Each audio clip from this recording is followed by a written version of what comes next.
Assalamualaikum warahmatullahi wabarakatuh. Perkenalkan, nama saya Irza Reinhard Moreno dari kelas 12 IPS 4. Dan di sini saya akan menjelaskan dan mempresentasikan matematika tentang materi membuat tabel distribusi frekuensi dan diagram garis atau poligon. Ini pertanyaannya. Berikut adalah data tertinggi tanaman cabai dalam milimeter pada suatu perkebunan cabai. Sajikan data tersebut dalam bentuk tabel distribusi frekuensi dan diagram garis poligon. Yang pertama adalah itu mengurutkan dari data yang terendah hingga yang tertinggi. Jadi data yang tadi kita urutkan dari yang terendah hingga yang tertinggi, seperti dari 120 sampai 135. Yang kedua itu menentukan range atau jangkauan data R besar. Jangkauan data atau R besar, yaitu selisih positif dari nilai data terendah atau X1 dan nilai tertinggi Xn. Rumusnya itu R sama dengan X besar N kecil dikurang X besar 1. Untuk data tersebut, nilai data terendah atau X besar 1 sama dengan 120 seperti data yang tadi. Lalu nilai data yang tertinggi atau X besar N kecil sama dengan 135 seperti tadi yang di data yang tadi. Jadi range-nya itu R besar sama dengan X besar 1 sama dengan kan 120. Lalu Xn 135 dikurang 120 sama dengan 15.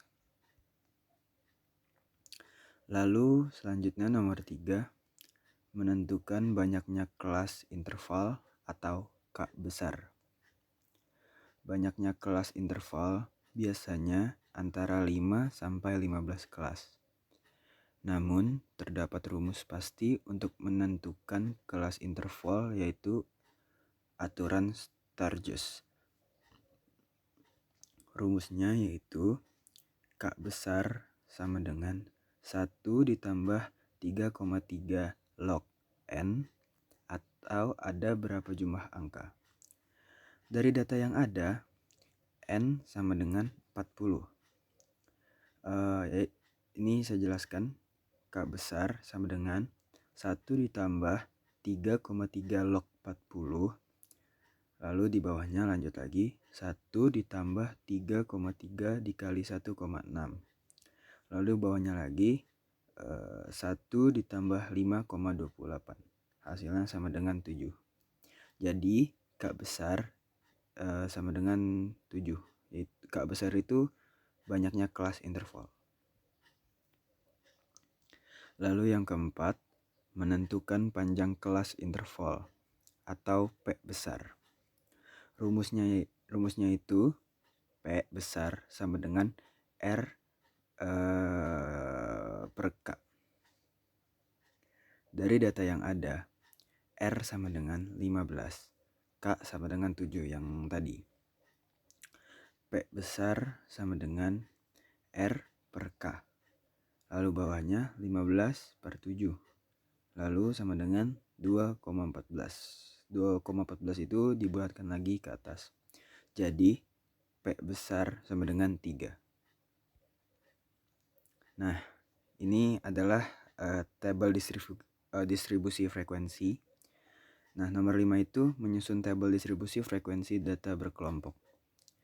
Data yang sudah diurutkan berdasarkan besar nilainya. Ini yang tadi yang sudah saya jelaskan sebelumnya, yang dari kecil ke dari yang terendah ke tertinggi. Nah, di sini ada kelas interval dan frekuensi. Kelas intervalnya itu ada 120 dikurang 122.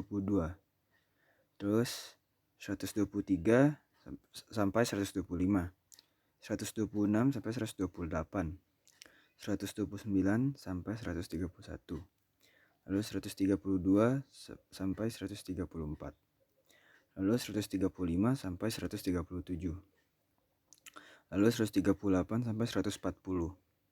Lalu frekuensinya itu ada 7, 16, 11, 1, 4, 1, 0. Lalu dijumlahkan, hasilnya itu 40. Nah, ini adalah diagram batang atau histogram.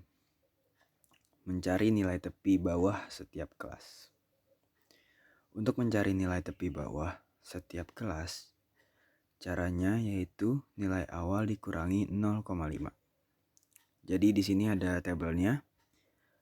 Ada kelas interval, ada frekuensi. Nah, di sini ada tambahan yaitu tepi bawah kelas, tepi bawah kelas. Seperti tadi, 120 sampai 122, frekuensinya ada 7, tepi bawah kelasnya 119,5. Lalu 123 sampai 125, frekuensinya 16, tepi bawah kelasnya 122,5. Lalu 126 sampai 128, frekuensinya 11, tepi bawah kelasnya itu 125,5. Lalu 129 sampai 131, frekuensinya 1, tepi bawah kelasnya 128,5. Lalu ada 132 sampai 134, frekuensinya 4, tepi bawah kelasnya 131,5.